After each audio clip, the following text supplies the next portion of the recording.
So scalping is a very good strategy to not really get influenced by your emotions as easily as you would with day trading because scalping your entries are fast and your exits are even faster. You know, you're going in with larger contract size and you're just trying to capitalize on a dollar, dollar 50 cent move to the upside. So it's a quick entry, it's a quick exit. You don't really have that much room for error since you're in with large contract size. So you really have to be right the first time, or else there's really no proper risk management with scalping as you do with day trading. So what I look for and what a lot of other traders look for is they look for breakouts or breakdowns above key levels, which is fine for scalping because if you have an area where there are aggressive sellers or buyers and we finally break above or below it, you can scalp a quick move, getting 50 cents, a dollar, like I said, out of that, and then being happy with your profits. That's fine. But personally, I don't really buy breakouts or breakdowns that much because of the fact of if you don't know the supply and demand strategy, you could be, let's say, buying a breakout to the upside. You're longing a stock over a key level, and you don't realize that there's a supply zone maybe 20, 30 cents above that, and you're essentially longing a breakout over a key level right into an area of supply. So I don't normally buy breakouts or breakdowns. There's some exceptions to the rules unless it's like a key level, a very strong level that a lot of traders are watching. But for when I'm scalping, this is the strategy I look for.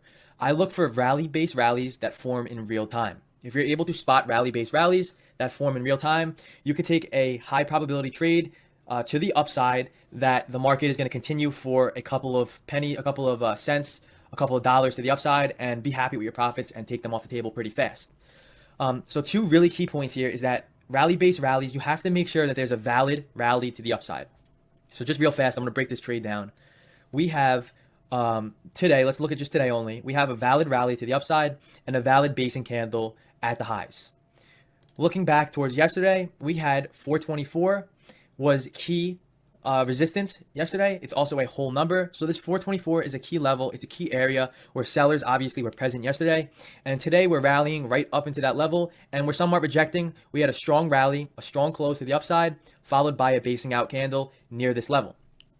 So the reason why we have basing out candles and the reason why I like them to be red is that for the fact that institutional traders that missed this first rally, so let me mark this, institutional traders that did not get their position filled from let's say here to here in this area, price moved to the upside pretty fast. So it's very possible that these institutional traders that were active that caused this demand to the upside did not get their full position filled the first time.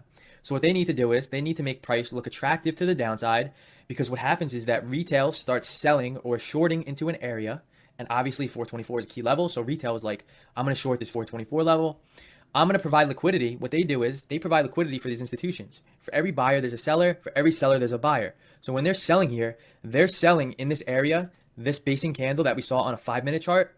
They're essentially selling to institutional traders who are looking to buy that didn't get their first order filled the first time for another leg higher, hence our second rally in the rally-based rally equation. So you're going to be able to see this in a 5-minute chart where we have a valid rally to the upside, then a basing candle, then somewhat of a rally to the upside, and that is when we scalp. We scalp in speculation of a rally to the upside. So what I'm watching here is I'm going to play this on demand video. What I'm doing is I'm putting whatever contracts I'm looking to scalp at, I'm copying them and I'm putting them in my active trader. I have everything set up on the active trader. If the spreads are tight on the between the bid and the ask, on the option contracts, it is safe to market order in your position. If the spreads are very wide and there's low liquidity on the contracts, you have to limit order into your position if you're scalping because you might hit buy market, you're going to get filled at the market price, and you're going to get filled near the ask where the bid is maybe 50 cents, 60 cents below that. So automatically, because of slippage, you're going to lose on that trade or be automatically down right away. Now, if the spreads are 2 cents, 3 cents, which it's going to be dependent on what stock you're trading, you'll find rally-based rallies on pretty much every stock. You have to make sure you're trading a clean rally-based rally. And what I do is I will buy the upside after we break the high over the 424 level, and it will validate a rally-based rally at a speculation that this green candle right here is going to skyrocket to the upside because of we know that rally-based rallies form and the reasoning behind it. So another point is that the basing or the rally before the basing candle, so I'm talking about this candle right here, the rally before the basing candle has to be a strong move. It has to be a strong, clean green candle that closed near or at the high. As you guys can see, it somewhat looks like a flagpole because we pretty much closed right near the high. So you want to see people still buying at the highs. Then we base out, price looks attractive to the downside, retail is shorting, institutional traders are buying for another leg up. And essentially we're buying the second rally once we break the high for the speculation that this green candle right here is going to be an explosive move to the upside. So now I just have everything loaded into my active trader. I see the rally-based rally forming in real time, and I just have my finger on the trigger if my spreads are tight to, market order in above 424. And with scalping, you have to take your profits fast. If the trade goes against you fast, you have to stop out fast because you do not have that much room for error. My rule of thumb is that once we break out, or if we even don't break out, my stop loss is below the green candle, because with scalping, you don't have definitive entry points, you don't have definitive stop loss points. So my rule is that if we come below this open price of the green candle and this starts turning red, I'm out for a loss. But I have no position yet. I'm waiting for, there we go, above 424. Now it looks like we're rally-based rallying. You could take calls out of speculation for that. And now we're just really, the only really real way to either get out of your position for a profit is if you're happy with your profits, take them off the table. Watch the S&P 500. Make sure it's not, downtrending while your stock is uptrending. And also watch, if you know how to read the level 2, watch to see if there's aggressive sellers stepping in at whole numbers, half numbers, etc. But, real fast, if you're scalping, I'm already up $525.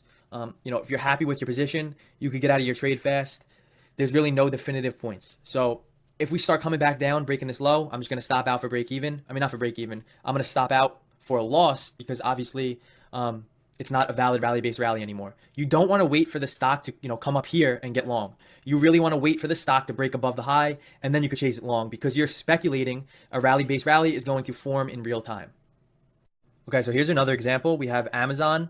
We have a strong, move to the upside. Like I said, my criteria that I look for is a strong move to the upside.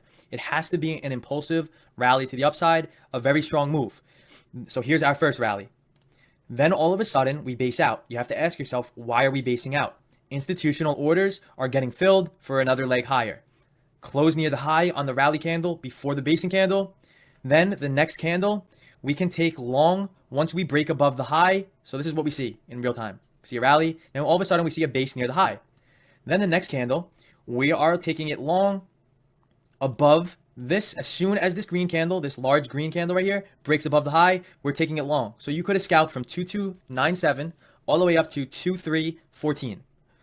So that's a 17-point move. Again, if you're selling at the top, but when we're scalping, we're taking our profits off the table fast and either letting the remainder ride, or if we're happy with our profits, just get them off the table fast because we do not have a lot of room for error. It's very important for you to make sure that the first rally is a strong rally. You can spot rally-based rallies forming all day long, but it has to be a strong move. That institutional activity is going to be present because without institutions, the strategy is just a wipe. So let me see if I can find an example of a rally-based rally. Okay, so let's look right here. We have a rally here. We have a rally right at this candle. Then we based out. And then we rallied somewhat again. If you took it above the high, yeah, you could have got maybe $1 out of it, which is not good at all for Amazon. But look at the move before the rally. This is not a strong rally at all. This is coming from chop if you look to the left. So yeah, this is a rally-based rally right here. Rally, base, rally. The move before it was not a strong move at all compared to what the morning looked like was a strong rally. And the same thing with the next candle. Let me remove these. We rallied technically here. We technically based here and technically rallied. If you look at this wick, we broke above this high right here, but the rally beforehand was not important. It was not crucial.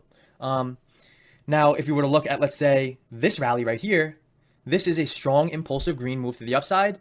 Probably, I'm going to be honest with you, probably would not have taken this trade because, compared to the beginning trade in the morning right here, this rally is not as significant as the first one was. But like I said, you could see a rally, a base, and another strong rally. Same thing here. A rally, a base, another strong rally.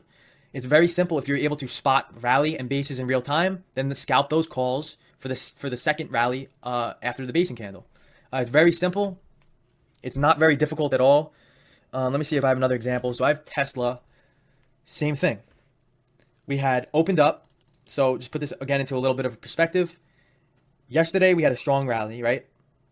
Institutional traders that did not get filled after this rally, even the gap up in pre-market, and then the strong rally we got in the morning right here, those traders that did not get filled the first time have to get filled at the basing period, which causes a basing period for another leg higher. So we rallied, then we based out.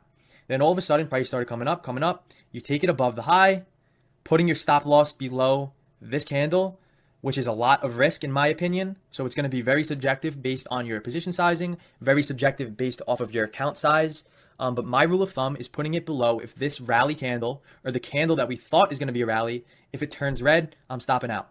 So you could have took it above the high, and this went from 716 all the way to 736. If you're scalping with 10, 20, 30 contracts, you're easily making 5 figures on that trade. But you have to make sure your rally-based rallies are clear-cut levels. No other rally-based rallies here. SPCE. So this happened the same day as well. This is a stock that somebody in the group chat called out. But like I said, we had a rally, a base, a rally. Not as clear. It's not a stock I normally would trade, but for you to see this in real time, you can take these trades for high probability areas for another rally to the upside. Let's look at Netflix on January 15th. I have it marked at.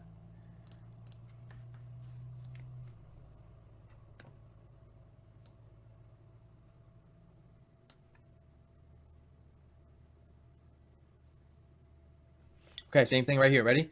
This is an example of what not to do. So you have a strong rally right here where my cursor's at. Let me mark this. You have a strong rally here. You guys can see that.